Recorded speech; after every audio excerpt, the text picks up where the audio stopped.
Shalom God's Lover, bertemu kembali dalam program Word from Heaven.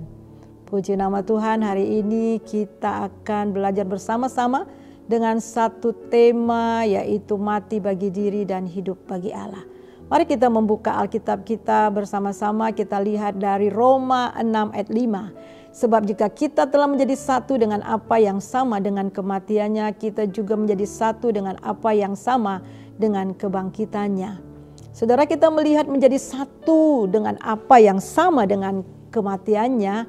Kata yang dipakai dalam bahasa Yunani itu adalah simpitos atau simpio. Dari bahasa Yunaninya itu artinya bertumbuh bersama, ditanam bersama, bersatu dengan. Ini menunjukkan kesatuan kita di dalam Kristus atau kesamaan atau likeness. Jadi kematian yang diterangkan dalam Roma 6 ini, hal ini menyatakan tidak sama secara alami tetapi pengalaman. Itu berarti ketika kita percaya kepada Tuhan Yesus, kita menerima Dia, kita turut mati bersama dengan Dia dan juga bangkit bersama dengan Dia dengan kehidupan yang baru. Nah, kita melihat saudara di sini ada dua arti. Yang pertama itu adalah Paulus memberikan gambaran bahwa ini adalah secara hurufiah kita masuk ke dalam, membenamkan atau mencelupkan atau menyelamkan. Dan yang kedua itu secara figuratif, yaitu mengidentifikasikan dengan baptisan bangsa Israel di Laut Merah. Kita ingat bagaimana bangsa Israel ketika mereka keluar dari perbudakan Mesir, kemudian mereka menyeberang Laut Merah, dan ini menunjukkan mereka dibaptis di dalam Musa. Dan apa yang terjadi? Tentara-tentara Fir'aun mengejar mereka dan mereka musnah di sana. Nah, demikian juga saudara, ketika kita dibaptis di dalam Tuhan Yesus, kita ini berpindah kepada satu posisi, yaitu posisi dari luar dan masuk ke dalam Kristus. Nah, ada dua hal yang terjadi. Yang pertama, melalui baptisan kita bergerak menuju posisi ke dalam Dia. Roma 6 ayat 5, sebab jika kita telah menjadi satu dengan apa yang sama dengan kematiannya, kita juga menjadi satu dengan apa yang sama dengan kebangkitannya. Jadi baptisan adalah dipersatukan dengan Kristus dalam kesamaan dengan kematiannya, agar kita hidup dalam kuasa kebangkitannya. Laut Merah, penyiksa, penindas Israel, angkatan perang Fir'aun, dihancurkan sama sekali, saudara. Kita melihat ketika Tuhan Yesus menyerahkan nyawanya di atas kayu salib. Ini merupakan penghancuran, kehancuran musuh kita. Ketika kita dibaptis dalam kematian Tuhan Yesus, kita memasuki tempat yang tidak dapat diikuti oleh iblis dan pasukan serta tentaranya. Salib yang menghasilkan kebangkitan dan kuasa untuk orang percaya, yang mengakibatkan kehancuran bagi iblis. Yang kedua, kita mati bagi diri dan hidup bagi Allah. 2 Korintus 5 ayat 15 mengatakan, dan Kristus telah mati untuk semua orang, supaya mereka yang hidup tidak lagi hidup untuk dirinya sendiri, tetapi untuk Dia yang telah mati dan dibangkitkan untuk mereka. Mereka yang hidup tidak lagi untuk dirinya sendiri, tetapi untuk Dia. Kita telah mati dari kemauan kita. Kemungkinan mati setiap hari, tetapi tidak ada rasa sakit di dalamnya. Karena kita telah mati, maka ketakutan yang berakar dari pengamanan diri telah lenyap. Kita senantiasa membawa kematian Yesus di dalam tubuh kita, supaya kehidupan Yesus juga menjadi nyata di dalam kehidupan kita.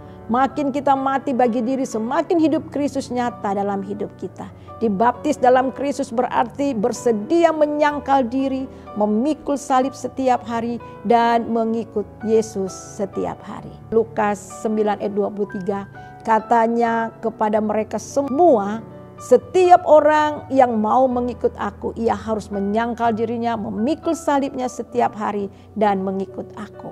Yang pertama, menyangkal diri. Saudara tahukah bahwa hambatan yang terbesar di mana orang percaya dipenuhi Roh Kudus dan dipimpin oleh Roh Kudus adalah diri sendiri atau aku atau self.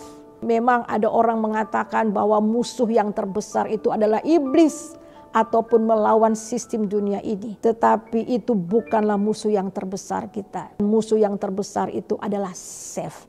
Diri sendiri. Keangkuhan hidup adalah masalah terbesar dari manusia. Ketika manusia pertama jatuh ke dalam dosa, iblis datang kepada Hawa dan berkata, jika engkau makan buah itu, mungkin engkau akan menjadi seperti Allah. Dengan kata-kata ini, iblis menghembuskan ke dalam diri Hawa racun dari neraka, yaitu keangkuhan hidup. Ketika manusia jatuh dalam dosa, manusia dikuasai oleh keangkuhan hidup.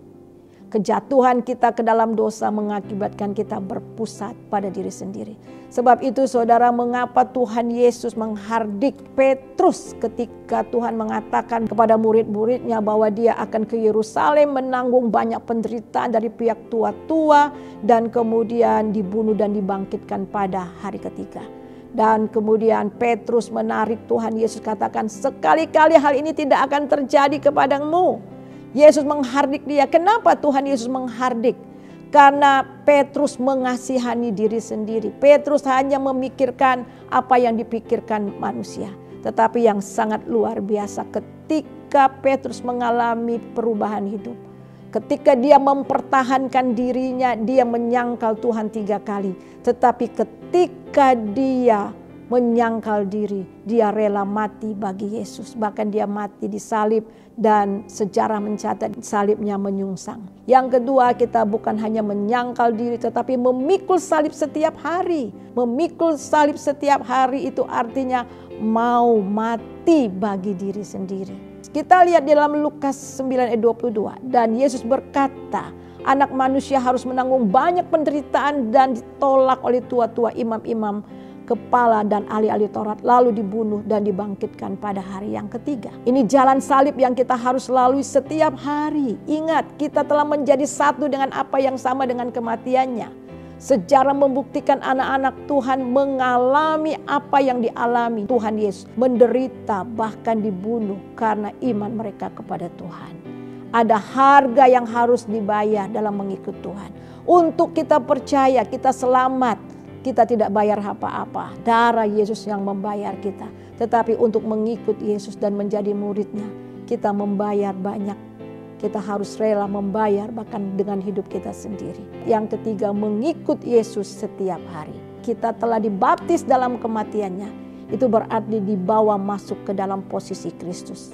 Dan selanjutnya Tuhan mau memimpin kita untuk meraih kemerdekaan ke suatu kehidupan yang penuh berarti bersama-sama dengan Dia. Tetapi seiring perjalanan kita, Tuhan mengizinkan kita masuk ke dalam krisis demi krisis yang harus kita hadapi. Tetapi justru lewat krisis inilah kita akan bertumbuh menjadi serupa dengan Dia. Ini satu pilihan. Apakah saudara mau menjadi orang Kristen yang mengasihi Tuhan ala kadarnya, atau dengan sungguh-sungguh menyangkal diri, memikul salib, dan mengikut Dia setiap hari. Mari kita satu dalam doa.